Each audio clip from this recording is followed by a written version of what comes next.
ela vai terceirizar esse filho para a escola, né? A escola tem muita dificuldade de fazer essa educação, e esse é um dos problemas que nós estamos vivendo. E, portanto, nós estamos então numa situação assim, ou a mulher tem filho, Ou ela trabalha. ou ela trabalha. Só que ela responde como? Ela tem filho e vai trabalhar. E o filho se torna um terceiro que vive as contingências de estar numa família em que ele não tem relação com o pai, não tem uma relação muito tênue com a mãe, e passa a ter uma relação muito maior com quem? Com a escola, com os amigos, com a internet e com a mídia. Quer dizer, na visão do senhor, quem mais perde com toda essa mutação que a família vive é a mulher. São os filhos. Os filhos estão vivendo assim, eles estão numa situação de profunda falta de referência. Nenhuma referência. Isso não quer dizer que a mulher não está sofrendo com isso. E que os homens também não estejam. Os homens também estão. Não é? Os homens vivem uma profunda crise. Só que os filhos têm muito menos elementos emocionais, racionais, para entender esse processo, para se colocar diante disso. E numa sociedade que despeja sobre ele, criança, sobre ele, adolescente, uma quantidade imensa de informação nas mais variadas direções e que ele não tem condição de assimilar, de trabalhar isso por falta de uma referência de adulto que faça isso para ele. Isso soma-se a quê? Que eu acho que é fundamental a quem está nos assistindo agora. Os adultos estão em dúvida sobre o seu papel. Isso, Gianda, eu acho que é um elemento tão importante quanto essa ideia de ter um filho ou não. O adulto, ele está em dúvida em relação ao papel dele na sociedade. Conversávamos agora há pouco, em off, antes do programa começar, e o que nós dizíamos? Que o adulto não assume a responsabilidade, né, diante da sociedade em que ele está inserido. Essa é uma grande mudança do Brasil rural para o Brasil urbano, porque a gente migrou de um país que vivia a ética da responsabilidade para um país que vive agora a ética do gozo, num termo psicanalítico, né? A ética do gozo é o quê? É a ética da satisfação, é a ética dos meus prazeres, é a ética de eu fazer aquilo que eu quero, que eu desejo, que eu tenho vontade.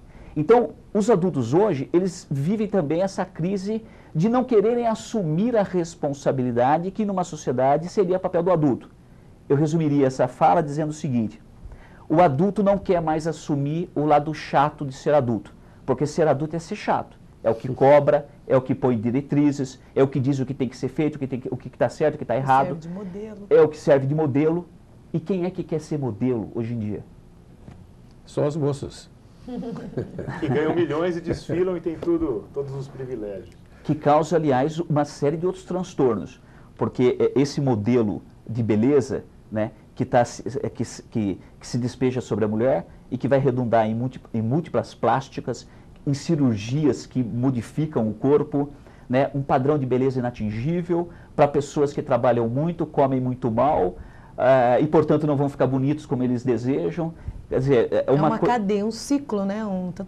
Tudo relacionado. São modelos que, na verdade, não existem, né? Porque os tratamentos de Photoshop e outros recursos gráficos e de imagem que são publicados, e não aquilo que realmente representa o corpo da mulher. Sabe o que o Photoshop produziu?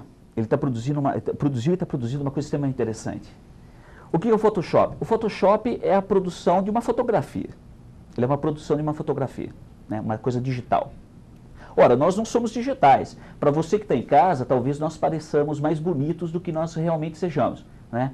Passamos aqui por uma maquiagem e tal, e a gente fica mais bonito. Mas ninguém se maquiou aqui não, viu? Não, só a Gianda. Só a Gianda. Eu tomei a liberdade de contar. No máximo, a gente cortou o cabelo. Exatamente. Então, o que acontece? O Photoshop, ele é a plastificação da imagem, a digitalização da imagem. Então, ninguém parece com uma imagem digital. Mas como o Photoshop, ele vai determinando a imagem que se vende pela mídia, porque ninguém vai para uma revista hoje, ninguém vai sem Photoshop. Então, o que está acontecendo? As pessoas estão querendo se parecer com o Photoshop. Aí vem a maquiagem definitiva, aí vem uma maquiagem que produz uma plástica que parece desenho animado, né? Aquela coisa bem delineada, né? Aquela cor bem chapada.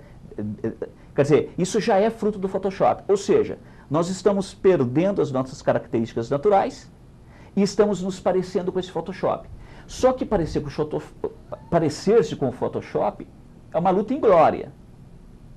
Porque como que você vai conseguir isso? Então você não consegue, mas você busca. Resultado, frustração, desânimo, uma caixa de antidepressivo. É isso.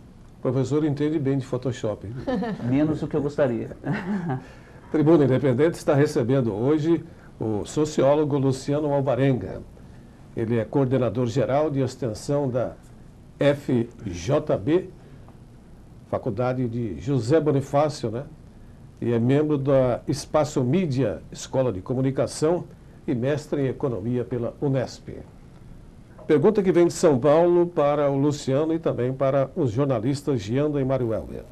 O Jaime Souza Marcos diz aqui o seguinte: a grande expansão da internet não estaria criando um grande número de solitários virtuais e também contribuindo para a desagregação familiar, já que não existe diálogo? Muito bacana a pergunta, até porque me permite resgatar o primeiro bloco que ficou vazio com essa resposta. Quando a gente fala em fragmentação familiar, desagregação familiar, isso não significa dizer que cada um foi morar num lugar, né? Cada um foi morar numa cidade diferente. O que nós estamos vivendo hoje é um núcleo familiar, pai, mãe, filhos, desagregados. O pai tem uma vida, a mãe tem uma vida, tem uma agenda, os filhos têm a sua própria agenda, têm as suas próprias atividades. Isso é a desagregação familiar. Eles se encontram muito pouco, sabem muito pouco da vida do outro, e o contato entre eles vai se resumindo cada vez mais a uma coisa bem pragmática. Acerto de contas, uma mesada ou um dinheiro, ou uma pergunta, como é que você está, como é que foi na escola, ou coisa desse tipo. A internet só contribui nesse sentido. Porque ao mesmo tempo que a internet dá a falsa ilusão de que os pais estão mais perto, porque entram em contato com o filho pelo celular, né, pelo Messenger, pelo Orkut, etc., o fato é que a internet traz os indivíduos da família para um individualismo ainda maior. Porque antes, pelo menos, se disputava o controle remoto na sala. Agora, cada um está no seu quarto com a sua internet.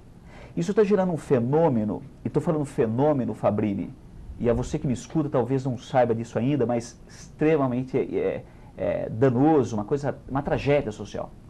Isso é um fenômeno na internet hoje, que são stripteases feitas por adolescentes dentro de casa, nos seus quartos, pela internet, na webcam. Então o pai com a mãe até está dentro de casa, só que está cada um no seu quarto, vendo televisão. A garota está dentro do quarto dela, porta fechada, fazendo striptease na internet pela webcam. E o pai acha que está tranquilo, né? Eu estou com o filho dentro de Tanto casa. que o Ministério da Saúde divulgou ontem, sociólogo, um dado preocupante, que o número de jovens que têm acesso à internet vem iniciando relações sexuais cada vez mais cedo. Tanto que o Ministério hoje busca estratégias através do Orkut, Twitter e comunidades virtuais para chegar até esse público e tentar amenizar e conscientizar esse pessoal que vem cometendo atitudes bárbaras como essa que o senhor cita. Olha, isso aí é grave pelo seguinte, Fabrini. Ele é grave em que sentido? Ele é grave no sentido de dizer que o comportamento que os adolescentes estão tendo, e isso é discutido amplamente na comunidade psicanalítica, entre os sociólogos, esse comportamento que eles estão tendo de fazer striptease, por exemplo, na internet, né, pela webcam, ou garotas de 11 a 15, 16 anos que gravam vídeos e dão para o namorado. Mas por que você gravou aquele vídeo? Ah, porque eu não quero transar ainda. Mas para ele não largar de mim, eu gravo um vídeo fazendo stripper e dou para ele.